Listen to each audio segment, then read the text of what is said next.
Hello, drama classes. I hope that a lot of you enjoyed exploring and watching some of the theater online.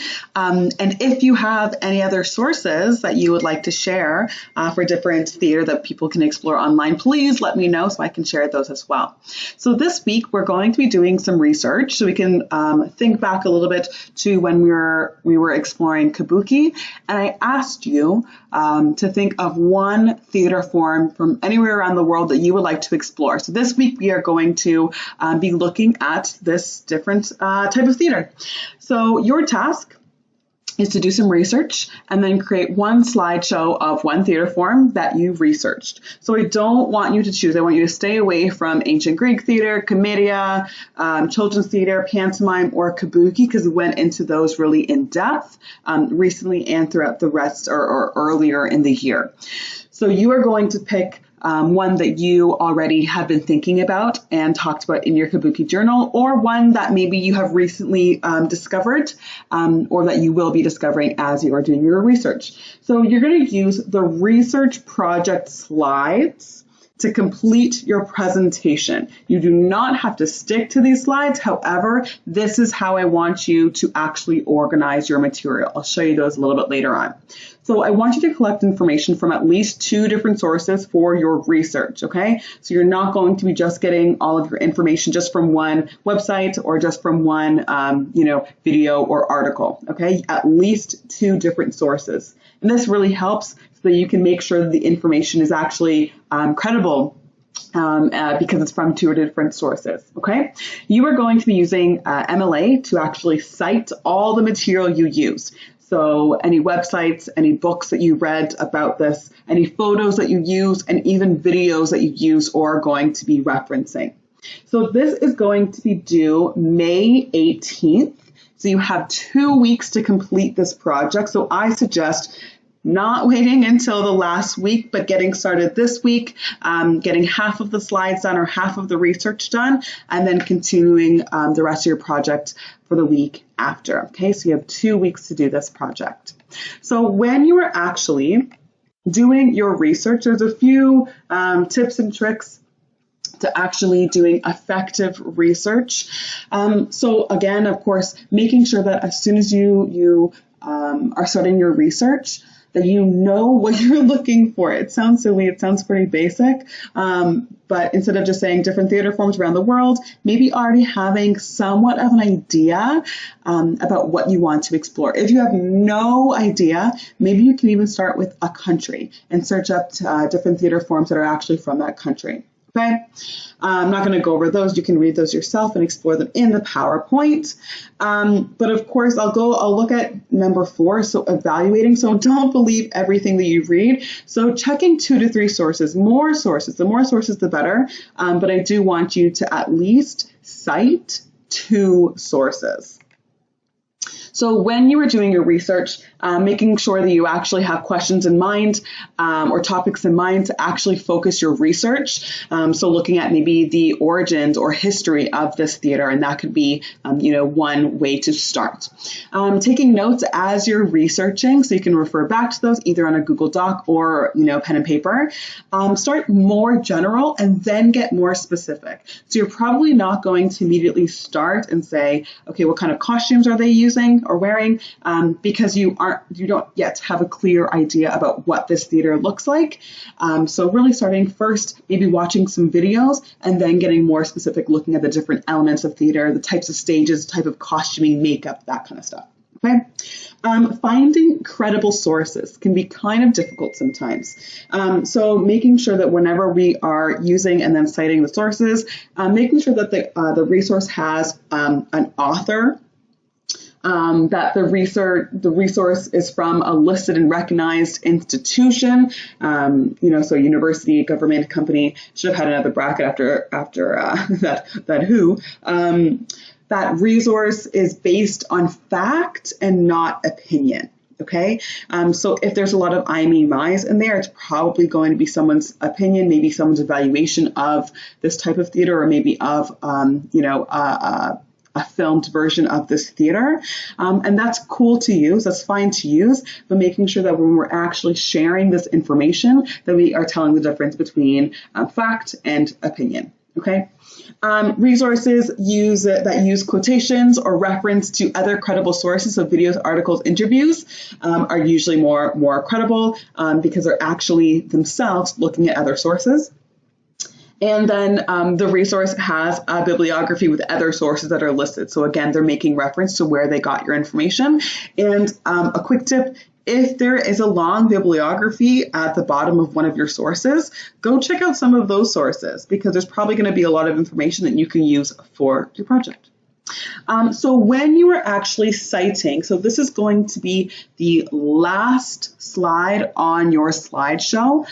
So it's the works cited page or bibliography, and there's a very specific order to how you are actually going to frame and share your information. Okay, so right here, starting with the article, author, the title of the actual source. So if that's a book, the container, other contributors, the version. Most of you won't be using sources that have different versions or different numbers, but definitely a publisher if it's a printed source, the publication date, and the location. Okay, this is a very general, but I did break it down a little bit more specifically for the types of source that you are going to be looking at. Okay, so video, photo, electronic sources, so websites, and also books. I do want you to note that whenever you are citing on a works cited page, making sure that you are citing them alphabetically.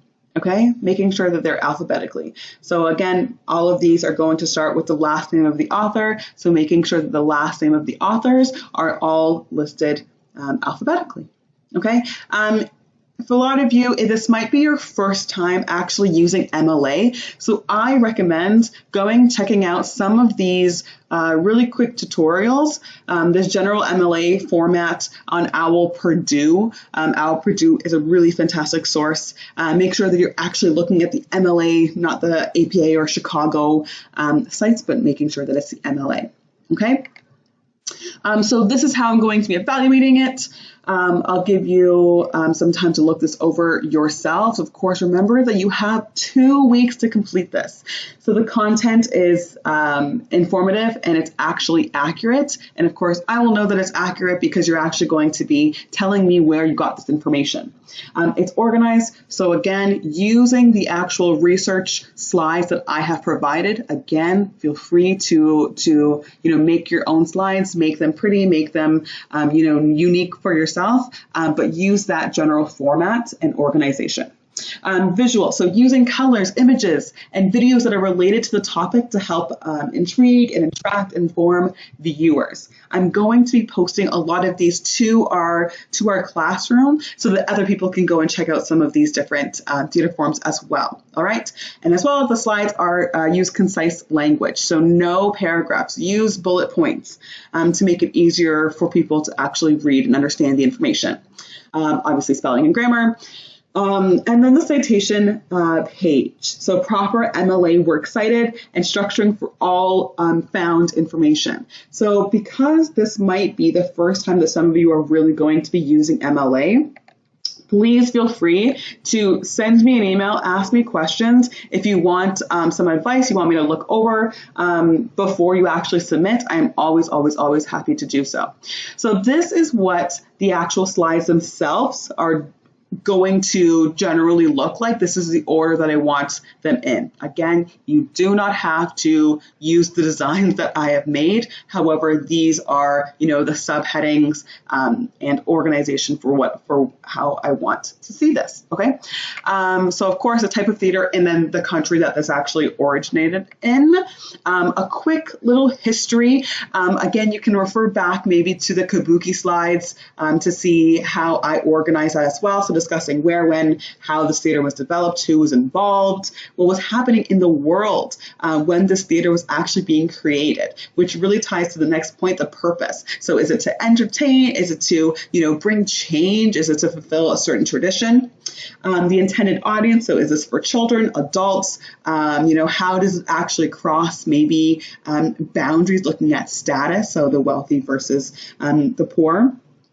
And then this is optional, but an interesting or fun fact about this type of theater that you would like to share. So something that you thought was really cool, kind of quirky, doesn't maybe necessarily fit in one of those earlier categories, but you wanted to share with the rest of the class. Okay, a description of the theater. So what makes it unique? What does it actually look like? All right, so this is a great start to actually for your research. All right, this is probably the most general. This is where you're going to start before you get a little bit more specific later on.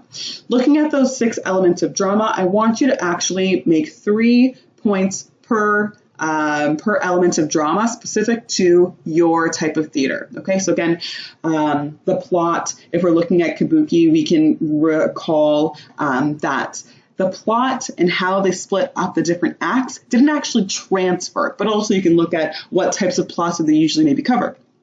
Thought and theme, some themes that are maybe general or are constantly seen in this type of theater, even morals or lessons that are seen, characters, types of characters, archetypal figures you can think of, the dialogue, is it very poetic, what's the word choice that is actually being said, are they talking to the audience, rhythm and music, that's pretty obvious, how is music actually being used in the type of theater, but even you can think of, is it really fast paced, is it a little bit slower, and then spectacle, so what does it actually look like, is it very plain, is it very, dramatic and exaggerated. Okay, so again, you can reference to the work from last week as well when you're looking at the 6 elements of drama to re-inspire you and get some ideas for what you can write about. All right, theater spaces used, again, referring to work from last week. So where does a theater usually take place? So is it inside a theater or maybe a non-theatrical place? So, a community building, a church, outside on the street. Okay, and then what type of theater stage is actually used, or if there is no stage, okay, and why maybe they made that specific choice. A video example. So I actually want you to include a video that will show your theater form. This could even be an interview with a practitioner or a playwright from this theater form that you really think was interesting and would help us get a deeper understanding. Okay, so insert the link, or you can put the video directly into the slideshow. But then I also want you to go a step further and explain what is happening in the video and why it's significant. Probably about 3 points there. And then the reason that you chose this theater type. So again, you can refer back to if you're going to pick the same type of theater that you discussed in the Kabuki journal. Is it a personal connection? Did you hear about it or read about it and thought this was really interesting? You've seen this type of theater before and you've always, been inspired or thought it was a really intriguing piece that you would want to share with other people.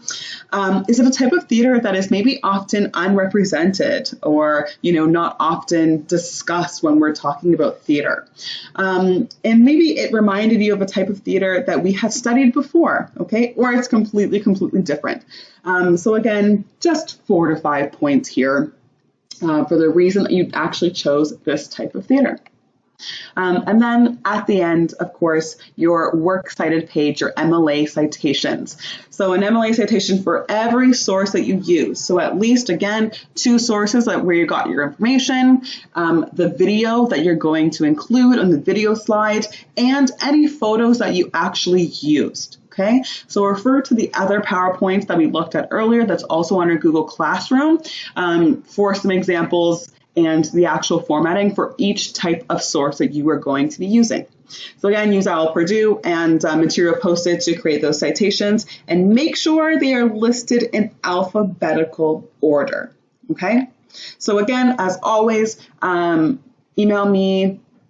You can write a private message if you need any help as you are going, or you need any suggestions for how you can actually start your research, or get suggestions for, what type of theater that maybe you can explore. So again, you have 2 weeks, so this is going to be due on May 18th. Happy exploring!